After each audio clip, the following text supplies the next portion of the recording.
우선 이 그림이 굉장히 중요합니다. 이게 이제 신경 논리적 수준, 뉴로라지컬 레벨이라고 해요. 뉴로라지컬 레벨, 그러니까 신경 논리적 수준. 요걸 점검을 하면서 내가 지금 인생을 제대로 가고 있나 또는 뭐 좀 벗어나 있나 이런 걸 점검할 수 있는 좋은 기회가 될 수 있을 것 같습니다.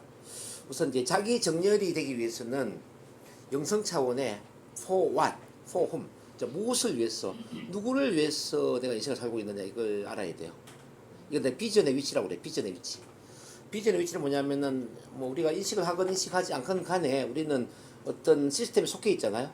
가족에 속해 있고, 그다음에 직장, 직업 세계에 속해 있고, 그다음에 지역 사회, 국가, 뭐 세계, 더 크게는 우주에 속해 있잖아요, 그죠? 그러니까 내가 속해 있는 이 시스템 속에서 누구를 위해서, 무엇을 위해서 죽을 때까지 무엇을 이루면서 살아야 되는가? 이게 이제 바로 영성이라는 거죠. 영성이라는 게 꼭 교회를 다니고 절을 다녀야 뭐 영성의 감각이 뛰어난 게 아니라 비전의 감각에 대한 인식을 키웠을 때 영성에 대한 감각이 커진다는 겁니다. 비전. 우리 빅터 프랭클은 의미 추구 심리학을 이렇게 이제 심리학 갈래로 만들었는데요. 이제 1940년대에 그 아우슈비츠 수용소라는 아우슈비츠 수용소, 이게 죽음의 수용소죠. 그게 이제 유태인들이 600만 명이 죽었지 않습니까? 그죠? 근데 이제 그 600만 명이 죽었는데 그럼에도 불구하고 살아놓은 사람들이 있었죠. 이 살아놓은 사람들은 어떻게 해서 살아나왔을까? 살아놓은 사람들의 공통점을 보니까 이분들은 의미 있는 비전을 갖고 있더라는 거죠. 의미 있는 비전. 자, 이 히틀러를 포함해서 나치들도 인간이잖아요. 네. 인간이 인간을 죽이는 게 쉬운 일은 아니겠죠. 많이 어렵죠. 그래서 가스실에 하루에도 뭐 수백 명을 이제 죽이는데 이게 쉬운 일은 아니었어요. 어떻게 하면 사람을 좀 쉽게 잘 죽일까 이게 이제 연구 대상이었는데요. 참 고맙네. 예, 어떻게 하면 사람을 좀 양심의 가책 없이 잘 죽일까. 그렇게 해서 이제 그 히틀러로 인해서 이제 나치들한테 내려온 명령 체계가 뭐냐면은 이 유태인들에게 화장실을 없애버려라. 화장실. 쉽게 말하면은 숙소에서 뭐 똥을 누고 오줌을 누게끔 이렇게 만들어 버린 거예요. 그리고 물을 하루에 한 컵만 줘라. 한 컵. 자, 이 한 컵만 주어라. 더 이상 물을 주지 마라. 그러니까 화장실도 없애버리고 물은 한 컵만 주니까 어떻게 되겠습니까? 세수를 안 했겠죠. 네. 양치질 안 했겠죠. 네. 그리고 이제 자는 그 숙소에 이제 뭐 예를 들어서 이제 네. 똥 누고 오줌을 누웠겠죠. 네. 일주일 정도 지나면 어떻게 됐을까요? 그냥 뭐 저기 세균 번식하고 거의 뭐 이제 그 동물 짐승처럼 바뀌었겠죠. 세균 번식. 그렇죠. 씻지도 않고 뭐 이렇게 이제 뭐 짐승과 비슷하게 보이는 이런 사람을 죽이는 것은 쉬운 일일까요? 어려운 일일까요? 쉬운 일이죠. 쉬운 일이죠. 네. 그래서 그런 사람들을 이제 가스실에 몰고 가서 뭐 죽이는 거는 별로 양심의 가책이 되는 게 아니었다 이 말이에요. 이제 그렇게 사람을 죽였는데 그럼에도 불구하고 이제 살아놓은 사람들이 있었단 말이에요. 나는 반드시 살아나가서 난 이걸 반드시 이루어야 돼. 뭐 작게는 이런 것도 이제 하나의 비전이에요. 아, 나는 반드시 살아서 내일 아침에 일어나서 저 화단에 피어나는 꽃을 나는 반드시 보고야 말겠어. 난 반드시 베토벤의 운명 교향곡을 한번 듣고서 난 죽어야 돼. 나의 사랑하는 아내를 반드시 난 만나고 죽겠어. 나의 아들이 결혼하도록 내가 장가를 보내고 내가 죽겠어. 뭐 이런 예를 들어서 그런 작은 비전부터 시작해서 뭐 또 빅터 프랭클은 이런 비전을 가졌죠. 나는 이 인간의 잔악한 이 실상을 제대로 연구를 해가지고 인간이 최악의 상태에서 어떻게 잔악해질 수 있는가를 나는 논문 발표를 하고 책으로 또 펴내고 그렇게 해서 나는 유명한 대학 교수가 되겠어. 뭐 이런 여러 이제 비전들이 있었죠. 근데 이 비전을 갖고 있는 사람들은 물을 반만 마시는 거예요. 반. 아낀 건가요? 예, 반컵만 마시고 반컵을 이제 남겨놓고 양치도 하고 세수도 하고 최소한의 인간의 존엄성을 유지하려고 했다는 이야기지. 최소한의. 네. 근데 최소한의 인간의 존엄성을 유지하려고 했던 이 소수의 의미 있는 비전을 가졌던 사람들을 감히 나치들이 죽이지는 못했다는 겁니다. 이 사람들은 살아나왔다는 겁니다. 그래서 살아남은 옛날에 그 신들러 리스트 뭐 이런 영화도 물론 보셨겠지만 어쨌든 뭐 비하인드 스토리를 제가 이야기해드리는 겁니다. 이렇게 이제 비전이 참 중요하다. 그래서 이제 뭐 여기 우리 조성기 약사님 같이 이제 건강 전문가도 계시지만은 네. 인간을 건강하고 장수하게 만드는 가장 큰 비결이 뭐냐? 그게 뭐 좋은 음식을 먹는 것이냐, 운동을 많이 하는 것이냐, 담배 술을 안 하는 것이냐, 그런 게 아니고요. 가장 중요한 힘은 바로 의미 있는 비전을 갖는 거예요. 자, 강한 이유를 갖고 있지 않으면 사람은 빠르게 죽음을 맞이한다는 겁니다. 그럼 살아야 될 강한 이유가 뭐냐? 그게 바로 의미 있는 비전이라는 거예요. 그거는 나 자신만을 위한 비전이 되어서는 안 돼요. 비전이라는 건 나를 뛰어넘어서 내가 속해 있는 가정, 직장, 지역사회, 국가, 세계, 우주 네. 이 시스템 속에서 내가 정말 무엇을 위해서 누구를 위해서 무엇을 이룰 것인가에 대한 그 강한 비전이 있을 때 사람은 죽을 수가 없다라는 거죠. 그렇지. 근데 그 비전이 없는 순간 빠른 죽음으로 간다 이 말. 그렇지. 누구한테 도움이 안 되잖아요. 제가 이제 한 10몇 년 전에 그 암 치료를 한 사람이 있었어요. 암 치료. 그래서 이제 제가 암 치료를 하면서 이렇게 얘기했죠. 선생님이 암에서 치료가 되려면은 암에서 치료된 이후에 인생을 어떻게 살 것인지 의미 있는 비전을 가져야 됩니다. 다른 삶을 살아야지. 예, 그 비전이 있어야 암에서 치료될 수 그렇지. 있습니다. 그래서 제가 이제 훈련시키면서 선생님 암 환자 출신이기 때문에 선생님처럼 암에 걸린 사람들이 얼마나 고통스러운지 또 어떻게 치료될 수 있는지 누구보다 잘 알지 않느냐. 그래서 암 치료를 도와주는 암 치료 전문가가 되면 어떻겠냐. 암 치료 전문가가 되어서 이 세상에 암에 걸리는 사람들을 도와주는 그런 비전을 간다면 참 좋을 것 같다. 이렇게 제가 소개를 했어요. 네. 근데 본인 한사코 나는 그런 거 하고 싶지 않다. 난 나 자신만 좀 편안하고 쉬면서 좀 행복하게 살고 싶다. 이러는 거예요. 보통 일반인이네. 예, 예. 네.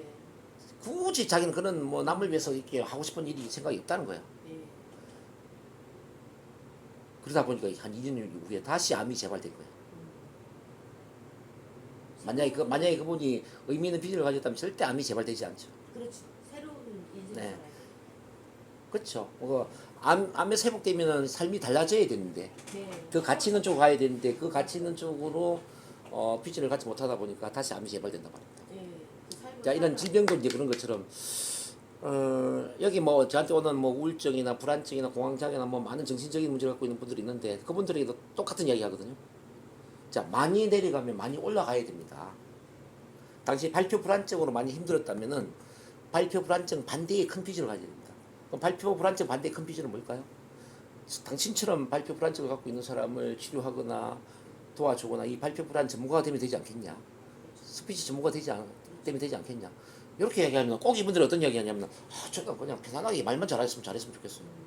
뭐 자기 소개도 좀 잘하고 뭐 그냥 남들 앞에 뭐 떨지 않고 긴장하지 않고 편안하게 말하는 게 목표지. 굳이 제가 스피치 뭐 강사가 된다거나 발표 불안 전문가 되는 거는 원하지 않아요. 이러는 거예요. 네. 이러면 이 사람이 변화가 잘 될까요? 잘 안 될까요? 변화 잘 안 됩니다. 그렇죠. 네. 제가 뭘 이야기하냐면은 문제를 극복하는 것도 의미 있는 비전을 가질 때 문제를 극복하는 게 쉬워진다는 겁니다. 이 관성의 법칙에 의해서 많이 내려갈수록 많이 올라간다는 거지. 그렇죠. 네. 이해되시나요? 네. 인생에 실은 고난이 많은 것처럼 더 큰 비전을 가져야 된다는 얘기죠. 그렇죠. 더 불행한 경험이 많을수록 더 큰 어떤 행복의 비전이 있어야 되고요. 내가 건강을 잃었어. 몸에 병이 있었어. 그러면 건강에 대한 더 큰 비전을 가져야 된다는 거죠. 그렇죠. 그 반대의 비전을 생각을 했을 때에 전문적으로. 우리는 그 문제를 빨리 해결할 수가 있죠. 네. 어쨌든 지금 제가 뭘 말씀드리고 있냐면 이제 우리 그 자기 정의의 첫 번째는 바로 비전의 위치라는 거, 비전. 네. 근데 이제 비전의 위치가 어떤 사람은 가족에 머물러 있는 사람이 있어요. 네. 내 아들 딸을 위해서 뭘 할 것인가. 네. 어떤 사람 직업 세계에 머물러 있을 수 있어요. 내가 직업 세계에서 어떻게 성공할 것인가. 어떤 사람에게 또 지역 사회로 올라가요. 자, 이 수도권, 경기도, 서울 지역을 위해서 내가 뭘 할 것인가. 어떤 사람 국가 차원으로 올라가. 우리 대한민국을 위해서 내가 어떻게 할 것인가. 무엇을 할 것인가. 자, 또 어떤 사람은 세계로 가. 네. 이 세상을 위해서 내가 뭘 할 것인가. 더 크게는 우리 유상숙 선생님처럼 우주로 가요. 우주. 네. 우주로 가죠. 자, 우주 전체 시스템 속에서 내가 어떻게 내가 사랑의 불꽃으로서 사랑의 에너지를 전파할까? 자, 그러면 잘 보세요. 비전의 위치가 낮은 게 좋을까요? 높은 게 좋을까요? 비술요? 비전의 위치가 비전 높을수록 좋죠. 예, 가정에서 더 올라가야 되겠죠. 많이 올라가요. 예, 우리는 알건 알지 못하건 관계없이 자, 우리는 가족에 속해 있고 지역사회에 속해 있고 국가, 세계, 우주에 속해 있죠. 네. 그래서 비전의 위치를 높여야 된단 말이죠. 네. 많이. 비전의 높이가 많이 올라갈수록 영성의 수준도 올라가는 겁니다. 네. 우리 예수님은 인류 전체를 생각을 했잖아요. 네. 부처님도 인류 전체를 생각했잖아요. 그렇죠? 네. 테레사 수녀님은 이 제도권 밖에서 고생하는 사람들을 또 비전의 대상으로 봤어요. 이렇게 비전의 위치는 사람마다 다 틀리죠. 우리 백범 김구순행은 대한민국 전체만 비전으로 봤죠. 그렇죠. 이순희 장군도 대한민국 전체만 봤죠. 그렇죠. 국가 차원의 비전이었죠. 네. 근데 이제 뭐 종교적으로 본다면은 뭐 예를 들어서 이제 뭐 우리 그 살신 성인을 당하는 분들 많이 있지 않습니까? 네. 옛날에 뭐 기독교를 전파하다 죽은 분도 있고 네. 그죠? 뭐 또 불교에서도 등신불과 같이 자기 몸을 네. 뭐 바치는 공양하는 이런 분들이 있으냐? 이런 분들은 네. 차원이 어떨까요? 국가 차원일까요? 세계 차원일까요? 국가 차원이죠. 국가 차원을 네. 뛰어넘죠. 네. 종교는 국가 차원을 뛰어넘죠. 음. 그래서 전도를 위해서 뭐 이렇게 뭐 들어와서 자기 스스로 목숨을 바치는 거잖아요. 네. 그렇지 않나요? 그래서 우리가 이제 지금 그 비전의 위치를 확인해 봐야 돼요. 나의 비전의 위치는 내가 지금 가족이냐, 직장이냐, 지역사회냐, 국가냐, 세계냐, 우주냐. 자, 일단 머릿속에 생각하세요. 여기 이해되시나요? 네네. 자, 그 다음에 정체성은 뭐냐면은 그 비전과 관련해서 나는 누구이냐라는 겁니다. 자, 그 비전과 관련해서 나는 누구이냐. 네. 그리고 나는 어떤 임무와 사명을 수행해야 되는가. 네. 내가 수행해야 될 임무와 사명이 뭐냐라는 겁니다. 자, 그 다음 가치 신념은 뭐냐면요. 자, 그런 비전과 관련해서 자, 나의 가치 신념은 무엇인가? 나는 왜 그 비전과 사명을 수행해야 되는가? 즉, 대의명분, 동기부여죠. 왜 나는 그 비전 사명에 집중하느냐라는 겁니다. 이해되시나요? 그 다음에 능력은 뭐냐면 그런 비전과 사명을 실현하기 위해서 내가 갖춰야 될 능력이나 역량은 무엇인가? 어떤 능력과 어떤 역량을 갖춰야 되는가? 행동은 그러한 비전과 사명을 실현하기 위해 무엇을 실천할 것인가? 자, 환경. 그러한 비전과 사명을 실현하기 위해 어떤 환경과 시스템을 구축할 것인가? 라는 부분입니다. 자, 여러분들 그럼 알기 쉽게 이제 저를 자, 설명을 한번 해드릴게요. 저는 인생 전반을 통해서 이루고자 하는 비전은 무엇인가? 물론 아까 이제 말뚝에 박히는 사람이 되겠다. 이것도 하나의 비전인데요. 그런 것도 이제 포함이 되는데. 자, 세상 속에 말뚝이 박히는 사람이 되고 싶은 그런 비전을 사실 가졌어요. 네. 이게 무슨 말이냐면은 이 세상 속에 그 정말 몸과 마음, 영혼에 문제가 있는 사람들, 아픔과 상처가 있는 이런 분들이 잘 치유가 되고 변화가 되어서 건강하고 행복한 삶을 살 수 있는 그런 시스템을 구축하고 싶은 거예요. 제가 가장 원하는 건 이제 우리 뭐 단월드라든지 뭐 또는 뭐 전국 시스템이 되어 있는 거 있잖아요. 뭐 극진 가라데 또 뭐 교회도 마찬가지고 이런 것처럼 우리 치유 시스템을 저는 전국적으로 만드는 이런 비전을 제가 갖고 있죠. 예, 각 대도시에 우리 NLP 체면 또는 뭐 통합치유 센터가 확산되면서 거기서 이제 우리 NLP 체면 교육도 이루어지고 또 치료도 이루어지고 상담도 이루어지고 뭐 그런 거 제가 원합니다. 이제 그런 걸 이제 구축하는 거야, 구축. 단월드가 확산되는 거죠. 자, 정체성. 그러한 비전을 가진 당신은 누구인가? 예, 저는 정동진 바다 위에 떠 있는 태양과 같은 존재예요. 바다는 모든 오염물질을 정화시키잖아요. 오염물질을 정화시킨다면은 우리 마음에 또 몸에 영혼에 문제가 있는 모든 사람을 제가 정화시키는 그 역할을 하는 바다 같은 사람이죠. 또 태양은 모든 세상을 비추잖아요. 네. 그래서 저는 어두운 마음을 비춰주는 자, 인생을 밝고 환하게 비추어서 그분들이 정말 건강하고 행복한 삶을 살 수 있도록 도와주는 그런 역할을 하는 존재라고 봐요. 그래서 이제 정동진 바다 위에 떠 있는 태양, 그 다음에 아낌없이 주는 나무예요. 저는 아낌없이 주는 나무. 아낌없이 주는 나무. 너무 아낌없이 주는 거예요. 예, 이제 아낌없이 주는 나무는 왜냐하면은 인간은 누군가 아낌없이 무조건적으로 수용 존중을 해주고 공감적으로 이해를 해주고 정말 진심으로 응원 지지를 해줄 때 그때 치유 변화가 일어난다고 저는 보거든요. 자, 인간에게 가장 큰 치유제는 자, 사랑이 깃든 만남이라 저는 봅니다. 저는 그렇게 생각해요. 그러니까 사랑이 깃든 만남으로 진심으로 그분의 이야기를 귀담아 들어주고 네. 공감적으로 이해를 하면서 응원 지지를 보낼 때 이미 한 70% 80% 변화가 일어난다고 봅니다. 네. 그래서 제가 이제 그 아낌없이 주는 나무가 되어야 된다는 의미에서 참만남 심리가족을 만든 거예요. 네. 참만남 심리가족. 앞으로 이제 그런 문화를 계속 만들어 나갈 것이고요. 자, 그럼 당시 수행해야 할 임무와 사명은 무엇인가? 예, 저는 바로 그런 뭔가 마음, 영혼의 상처와 아픔이 있는 분들이 그런 상처를 뛰어넘어서 자기다운 삶을 살 수 있도록 도와주고 싶어요. 그렇죠. 자기답게 살 수 있도록. 저 건강하고 행복한 삶을 살 수 있도록 도와주고자 하는 이런 게 저희 사명입니다. 왜 그러한 비전과 사명을 실현해야 하는가? 당신의 가치와 시즌은 무엇인가? 예, 모든 인간은 행복할 권리가 있고 네. 자, 위대한 삶을 살 수 있는 모든 그런 자원을 갖고 태어났다고 저는 생각을 해요. 근데 이제 태어난 이후에 잘못된 양육 방식이나 성장 과정에서 네. 자아를 상실하고 뭔가 마음, 영혼의 상처가 생겼다는 거죠. 그래서 이런 것들을 치유해 줌으로써 본년에 태어날 때에 자, 그런 인간의 존엄성을 회복하고 네. 정말 진정한 자기 자신의 모습으로 살아갈 수 있는 그런 힘이 저는 부여된다고 보거든요. 그래서 저희 같은 이런 이제 NLP 세면 치료 전문가나 의식 전문가들의 역할이 굉장히 중요하다고 저는 생각합니다. 거기 같이 신념이고. 자, 능력. 그러한 비전과 사명을 실현하기 위해서 갖춰야 할 능력 뭔가? 예, 저는 강력한 치료사의 능력, 강력한 상담사의 능력, 강력한 동기부여가의 능력이 좀 중요하다고 봐요.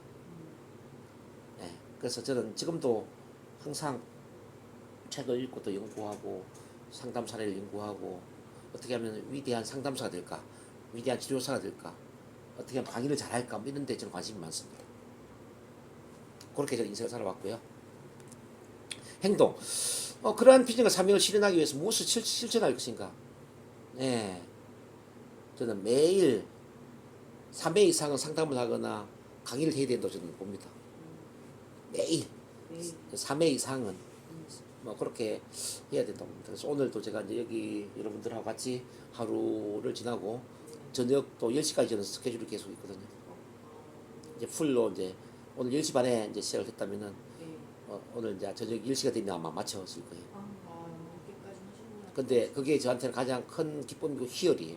네. 힘들지 않아요. 정말 저는 제 일을 즐기거든요. 네. 제 일을 사랑하고 이 일을 통해서 성장하고 변화하고 또 힘을 얻는다고 저는 생각하기 때문에. 자, 그다음 환경. 그런 비전과 사명을 실현하기 위해서 어떤 환경과 시스템을 구축할 것인가. 예, 이제는 정말 혼자서는 안 된다고 생각합니다. 즉 언제 어디서 누구와 함께 이 시스템을 구축할 것인가. 바로 이제 여러분들과 함께 네. 이렇게 이미 이제 때가 되어서 만난 이런 치유의 전문가들, 의식의 전문가들과 함께 가야 된다. 그래서 나 혼자만의 일이 아니라 이거나 함께 해야 될 일이다 저는 생각합니다. 그래서 제가 할 수 있는 역할을 최대한 하고 제가 부족한 건 또 여러분들 힘을 빌리고 함께 힘을 모아서 전국의 시스템을 만들어가면 참 좋겠다. 자, 이런 생각을 저는 갖고 있어요. 자, 이건 이제 제 개인적인 이제 생각을 제가 쭉 정리를 한번 해본 거고요. 자, 여러분들도 이제 이렇게 제가 지금 한 것처럼 영성, 정체성, 가치, 신념, 능력, 행동, 환경까지 쭉 정렬이 될 수 있으면 참 좋겠죠. 근데 오늘 첫 시간이기 때문에 뭐 어떤 분은 머리에 맴도는 생각으로 아직 정리가 안 된 분들이 있을 수도 있고 또 어떤 분은 정리가 다 되어 있을 수도 있어요. 근데 뭐 좋습니다. 어쨌든 이걸 하나씩 만들어 나가는 게 지금 성공 코칭의 하나의 목적이자 목표이다 이제 이렇게 보시면 되겠습니다. 네. 여기까지 이해가 좀 되셨나요? 네.